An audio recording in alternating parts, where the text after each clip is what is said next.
Good afternoon, everybody. Bonjour à tous et à toutes. Welcome to Bienvenue à cette official pre-match press conférence de presse. conference of Senegal team for FIFA World Cup Qatar 2022, match number 35. Match numéro 35 29 November, qui aura lieu le 29 novembre entre le Sénégal et l'Équateur au stade Al-Khalifa. I have the pleasure to welcome on Je stage suis ravie the de head souhaiter coach la of bienvenue Senegal, Mr. Aliou au sélectionneur M. Aliou Cissé. Before we get started, Avant de commencer, comme vous le savez, quelques points logistiques. Si vous souhaitez poser une question, veuillez lever la main, attendre à ce que le micro vous soit apporté et nous indiquer votre nom ainsi que votre organisation. Nous avons l'interprétation simultanée disponible. Vous pouvez y accéder grâce à l'application de la FIFA.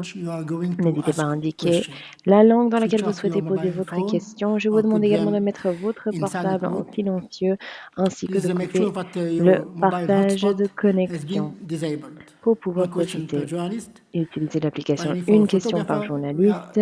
En ce qui concerne les photographes, vous pouvez prendre des photos pendant les 5 premières minutes. Nous allons vous demander par la suite de ranger vos appareils sans prendre de photos. Avant de céder la parole aux journalistes, je vais poser une première question au sélectionneur. Est-ce que vous avez une déclaration d'ouverture? Quelles sont vos attentes s'agissant de la rencontre de demain? Bonjour à tous.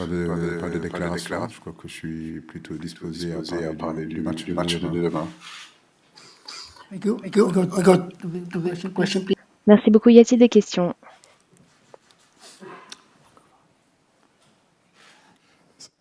صباح الخير. سؤال باللغة العربية.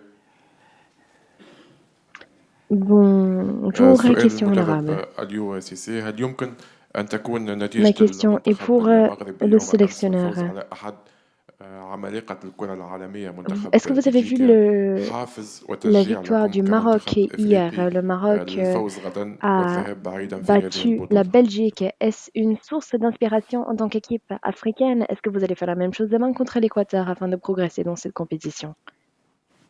C'est l'objectif, féliciter le Maroc, parce que c'est une très belle victoire, effectivement, contre la Belgique. Donc, oui, ça peut être une source d'inspiration pour nous, dans la mesure où il nous faudra impérativement gagner. Donc, féliciter vraiment cette équipe marocaine et puis son entraîneur et l'ensemble des joueurs. ¿Qué tal? Por acá, profesor. ¿Qué tal? It's here, in Spanish. Bueno, profesor, en consideración del partido del último que vimos contra Senegal, ¿qué variantes veremos contra Ecuador? ¿Y cómo lo ve Ecuador después de una buena participación, habiéndole ganado a Qatar y por supuesto haberle empatado a Holanda? Comment vous allez les battre demain? Merci. Ce qu'on va changer, on va pas le dire ici. Est-ce qu'il y aura changement? En tout cas, on sait que c'est une très belle équipe, effectivement, comme vous le dites. Maintenant, nous savons qu'il n'y a pas de calcul à faire. C'est un match qu'il faut impérativement gagner pour pouvoir avoir la chance de continuer cette aventure-là. C'est une équipe qu'on respecte, effectivement, mais comme je l'ai dit, nous l'avons bien préparée et nous espérons en tout cas avoir la victoire demain, Inch'Allah. Bonjour, c'est Papa Djibril Gaye, journaliste au quotidien Source Sénégal. Coach, déjà peut-être, j'aimerais savoir comment vous gérez un peu cette pression parce que si on vous dit vous gagnez, vous restez dans la course, vous perdez, vous rentrez à la maison, peut-être ça peut être une pression supplémentaire. Comment vous gérez ça et comment l'équipe se comporte de manière générale? Merci. Ça va, on gère bien cette pression. Pour moi, c'est une très bonne pression. Nous travaillons tous les jours, nous faisons ce métier-là. Les joueurs aujourd'hui ont travaillé pendant des années pour arriver à ce niveau-là. Maintenant, le niveau de cette compétition-là, nous savons que oui, gagner nous donnera l'opportunité de continuer l'aventure et nous avons l'intention de continuer cette aventure-là. Perdre nous ramènerait à la maison, on n'a pas envie d'y penser. Le scénario est clair par rapport, par exemple, à 2018 où on savait qu'on pouvait avoir un point et que les calculs pouvaient être là, tandis que là, les choses sont claires. Nous allons vers un match très difficile, une équipe qui défend bien, une équipe très agressive. Mais je crois que c'est notre quotidien, en réalité, depuis que 7 ans que je suis là. C'est des matchs à pression, c'est des matchs décisifs, c'est des matchs très importants. Donc demain, ça sera un match parmi tant d'autres, en termes de pression, en termes d'adrénaline. Mais je crois que le football de haut niveau, c'est ça, et c'est ce que nous voulons aussi. C'est ce qui nous amène ici, en réalité. Bonjour, bonjour coach. C'est Mariam Dia du journal Les Échos. Bonjour. Coach, donc on parle de match à guerre, d'autres parlent de match difficile. Que représente ce match-là exactement pour vous? Le football, c'est pas la guerre. Ça, c'est clair et net. Personne ne va mourir sur le terrain, du moins, c'est ce que j'espère. Mais effectivement, c'est un match très important pour cette génération-là qui, cette année 2022, est en train de faire vraiment des choses extraordinaires, exceptionnelles. Nous avons envie, effectivement, de continuer cette aventure-là. À nous de bien préparer lucidement et surtout sereinement ce match-là. C'est un match qu'il ne faut pas aller la fleur au fusil. Il faut préparer cette victoire-là et surtout jouer de la première jusqu'à la 90e ou 95e minute. Nous savons que nous sommes capables de marquer dans n'importe quel moment de ce match-là. Mais c'est surtout de bien réfléchir à ce match-là et le jouer avant même de parler de victoire, mais surtout jouer le match d'abord. Il faut jouer. Il ne faut pas que l'enjeu l'emporte sur le jeu. Et je crois que ce que je demande à mes garçons, c'est surtout se concentrer sur le jeu pour pouvoir nous donner les moyens, effectivement, de gagner le match. Please, photographer, the time is over. Please, thank you. Bonjour, David Kalfa de Radio France Internationale. Aliou, est-ce que les supporters sénégalais pourraient accepter et comprendre que le Sénégal ne passe pas, vu son nouveau statut et l'expérience acquise lors des précédentes compétitions? Et est-ce que ça rajoute une pression un peu plus négative sur vos épaules? Écoutez, je suis issu d'un pays où on n'aime pas la défaite. On est un pays qui veut gagner. Je veux gagner. Le peuple veut aussi que son équipe gagne. Les joueurs ont envie de gagner. Bien sûr que ne pas passer, ce serait quelque chose de difficile à digérer. Maintenant, on reste dans le cadre du football. Je crois que ce qui est important, c'est de faire le nécessaire et surtout nous donner les possibilités de pouvoir gagner. Aliou, bonjour. Olivier Pron, RFI. Je suis là. Olivier. Aliou, vous avez déjà disputé des finales cette année. Elles sont toutes allées au tir au but. Ça veut dire qu'il y avait match nul. Demain, ça ne suffira pas. Comment trouver les mots pour justement avoir ce supplément d'âme et se dire il va falloir gagner. Demain, il faut prendre, comme disent les footballeurs, les 3 points. Oui, les 3 points. Seule la victoire est belle pour demain. Donc nous nous sommes préparés à ça. Comme je l'ai dit, on a eu aussi dans le passé à jouer des genres de matchs-là. J'espère qu'on aura la même énergie, j'espère qu'on aura la même agressivité, j'espère qu'on aura la même influence qu'on a eue sur ces matchs décisifs, ces finales-là que vous êtes en train de dire. Mais bon, en venant ici, je pense qu'on le savait. Si on voulait aller au bout de cette compétition et sortir de cette poule-là, c'est des genres de matchs-là qu'il faut se préparer à jouer. Mon équipe est expérimentée, il y a des jeunes joueurs aussi qui sont là, qui sont à l'habitude aussi de ces genres de défis, ces genres de matchs-là. Comme je l'ai dit, nous préparons bien ce match-là, et puis nous sommes confiants. Bonjour, coach, c'est Abdoulaye Cham, Sud Quotidien, Sénégal. Abdoulaye. Oui. Quelle est la meilleure posture? Vous venez tout à l'heure d'évoquer la Coupe du Monde 2018, notre dernier match à Samara contre la Colombie, où il fallait peut-être prendre un point, peut-être gagner. Et celle-ci vous a fait déjà qu'il faut gagner. C'est vaincre ou périr. Quelle est la meilleure posture selon vous pour pouvoir motiver davantage ça? C'est des matchs à enjeu, je l'ai dit tout à l'heure. Souvent, dans ces matchs décisifs, dans ces matchs importants, l'enjeu l'emporte sur le jeu. Donc la meilleure façon de préparer ce match-là, en réalité, c'est de penser au jeu. Préparer cette victoire-là, de la première jusqu'à la 95e minute. Nous savons que nous avons le potentiel offensif aujourd'hui pour marquer n'importe comment, n'importe quand dans ce match-là. Donc penser au jeu, voilà. Donc jouer et encore jouer pour pouvoir justement nous donner les moyens de pouvoir le gagner. Merci. Bonjour coach, Bakary Cissé du Journal Record. Coach, nous avons vu 2 belles équipes du Sénégal lors des 2 premières journées, surtout en première période. Malheureusement, en deuxième période, on note quelques difficultés, quelques baisses de régime. Qu'est-ce qui explique cela? Parce qu'on a l'impression que souvent, les changements désorganisent un peu l'équipe. Comment faire pour vraiment pallier ces difficultés? Merci. On a un football intense qui demande beaucoup d'énergie. Vous savez, dans un match de football, vous ne pouvez pas toujours avoir des temps forts. Il arrive parfois que vous ayez des temps faibles.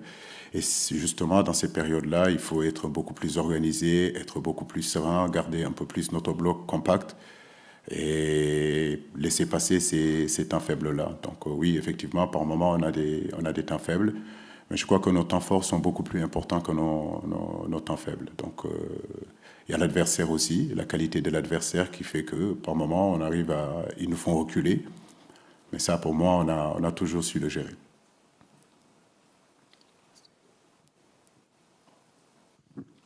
Bonjour coach, Fouad Smaïl d'Orix FM. Je vais revenir sur le 2018, cette élimination contre la Colombie. Qu'avez-vous appris de cette expérience? Surtout que c'est toujours une équipe ou une sélection sud-américaine.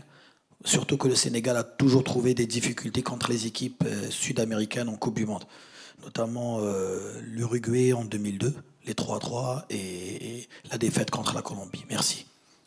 La concentration, je crois que c'est là où réside en réalité la solution. Un match de football, ça ne se joue pas 45 minutes ou 50 minutes. Donc il nous faudra être attentif, c'est ce que je disais tout à l'heure. Contre la Colombie, en 2018, on avait maîtrisé notre sujet et sur un micro-détail, en corner, on prend ce but-là. Donc le haut niveau, ça ne pardonne pas le manque de concentration parce que tout se joue sur des micro-détails. Et demain, j'espère qu'on restera vraiment super concentré, hyper concentré, parce que c'est une équipe très dangereuse, capable aussi de marquer. À nous de ne pas faire de faute, à nous de ne pas donner le bâton pour qu'on nous punisse. Donc l'expérience qu'on peut avoir de cette rencontre contre la Colombie en 2018, c'est qu'il nous faudra davantage de concentration. Bonjour coach, Ndeye Domtiouf, Radio Sénégal RTS. Face au style sud-américain, fait d'explosivité, de vitesse d'exécution et de rapidité et d'impact physique aussi, qu'est-ce que vous allez privilégier demain pour leur faire face, l'explosivité avec les jeunes ou bien l'expérience avec les cadres? Les deux, on va allier les deux parce qu'on a une équipe aussi avec des garçons qui ont cette caractéristique que vous venez de citer. Mais le haut niveau aussi, c'est l'expérience des gros matchs, l'expérience des grands événements, l'expérience aussi des matchs décisifs, et ça aussi, nous l'avons. Je l'ai toujours dit, nous avons constitué une équipe homogène, une équipe qui allie expérience et jeunesse, mais tous demeurent des compétiteurs de haut niveau. Et demain, je sais que cette fibre-là, cet ADN compétitif, ils l'auront. En espagnol, Diego Macías, de Olé, acá. Here. ¿Alguna preocupación en especial el nivel de Ener Valencia? Est-ce que vous avez des préoccupations s'agissant de Valencia qui est blessé? Donc, Valencia ne jouera pas le match de demain. Ah bon? Il ne jouera pas? Si va a tener alguna preocupación especial con Ener Valencia, con el delantero ecuatoriano que está teniendo un muy buen nivel. Préoccupation s'agissant de ce joueur Valencia, donc Ener Valencia, qui sera peut-être ou peut-être pas là demain. J'espère qu'il ne sera pas là.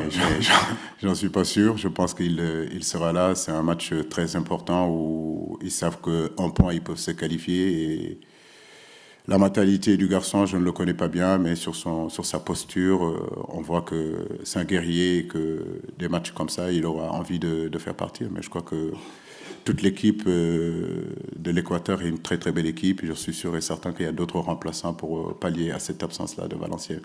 À nous de nous concentrer, nous, sur notre équipe et surtout de ce que nous devons faire et pour remporter cette victoire-là. Yes, please. Bonjour coach, Nafia Marfal, journaliste à U-Sport. Depuis hier, on en parle. Mardi va marquer les 2 années de disparition de Pape Bouba Diop. Et hier, El Hadji Diouf même en parlait pour dire que les joueurs doivent jouer pour lui rendre hommage. Est-ce que vous en avez parlé en vestiaire? Si oui, qu'est-ce que vous avez dit à vos joueurs? C'est une motivation ou une pression supplémentaire? Merci. On parle beaucoup de pression. Moi, je pense que c'est surtout la motivation. La pression, il faut le mettre de côté et surtout rester serein.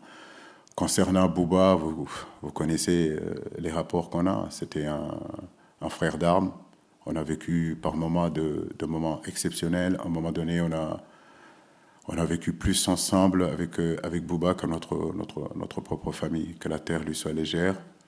Et nous prions et présentons nos condoléances vraiment à toute sa famille. Voilà. Oui, bonjour coach, ici Stanislas Touchot pour l'agence France Presse. Deux questions rapides si vous voulez bien. D'abord, je voulais savoir quelle était l'importance pour vous de Bamba Dieng qui a fait une bonne rentrée l'autre jour. Et rapidement, si vous avez eu des nouvelles de Sadio Mané, s'il communique un petit peu avec le groupe, s'il vous a envoyé quelques messages pour vous encourager. Merci. Oui, Sadio est toujours là, donc même si on ne se parle pas, c'est vrai que moi je suis très occupé, mais chaque fin de match, il envoie des messages, donc il est là. Bamba, oui, comme d'autres qui sont bien rentrés aussi, je peux citer Iliman, je peux citer des garçons comme Pape Matar Sarr. Aujourd'hui, c'est ça aussi la qualité de ce groupe-là, excusez-moi, donc où on a en profondeur de banc, où les garçons qui rentrent apportent plus, et je crois que c'est cette mentalité qui est très importante. Même si on sait que rentrer dans un match, ce n'est pas facile, mais jusqu'à présent, chaque fois que Bamba est rentré, il a pu nous apporter quelque chose, et saluer vraiment la mentalité de l'ensemble de mes joueurs. Bonjour coach, Khalifa Babacar Gueye, journaliste sénégalais.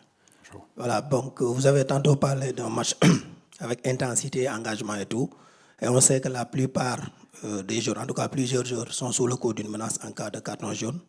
Alors comment alliez-vous ça? Comment gérez-vous cette situation-là qui pourrait constituer un frein à main pour certains? Merci. Écoutez, un footballeur professionnel, quand il rentre sur un terrain, il ne peut pas et ne doit surtout pas penser à sa propre personne, mais surtout penser à ce que l'équipe a besoin et ce qu'il doit faire pour l'équipe. Donc je crois que les garçons, même s'ils ont des cartons, ils savent que le besoin immédiat aujourd'hui, c'est de se qualifier. Ce n'est pas de penser comment se fait le prochain tour et penser à leur carton. Donc je suis sûr et certain qu'ils mettront et feront abstraction à ces cartons-là et donner le maximum qu'ils doivent donner pour que l'équipe aille de l'avant et pour que justement l'aventure puisse continuer. Donc les cartons, on le met de côté et on se concentre sur le match et sur tous les ingrédients qu'il faut mettre individuellement et collectivement dans ce match-là. We have time for 2 or 3 questions, please, gentlemen. Please. Gracias. Víctor Darwin Rodríguez de Uruguay. Mr. Cissé, placer. Aquí. Bonjour. Ici. Quizás le preguntaron, ouais, y no, como no entiendo francés, pido disculpas si es redundante. Je ne sais pas si cette question a déjà été posée, mais moi je ne comprends pas le français, donc je suis désolée de répéter une question. Mais d'après votre expérience en tant que joueur et maintenant vous êtes sélectionneur, est-ce que vous pensez que cette Coupe du Monde est une bonne Coupe du Monde? Est-ce que c'est la Coupe du Monde du Sénégal? Est-ce que vous allez pouvoir progresser? Est-ce que vous allez pouvoir mettre en vitrine ce Sénégal champion africain pour que vous puissiez continuer? C'est notre désir. Nous battons tous les jours pour relever le flambeau, relever les défis pour notre pays. Depuis 7 ans que nous sommes là. Arrivé dans cette sélection-là, je crois que le Sénégal était 14e ou 15e sur le continent africain. Aujourd'hui, depuis pratiquement 4 ans, 5 ans, nous sommes numéro 1 sur le ranking africain. Et quand je suis arrivé, on était, je pense, 37, combien? Je ne me rappelle pas, sur le ranking mondial. Aujourd'hui, le Sénégal est 18e. Bien sûr, notre souhait, c'est ça. Hisser toujours le football sénégalais, le football africain le plus haut possible.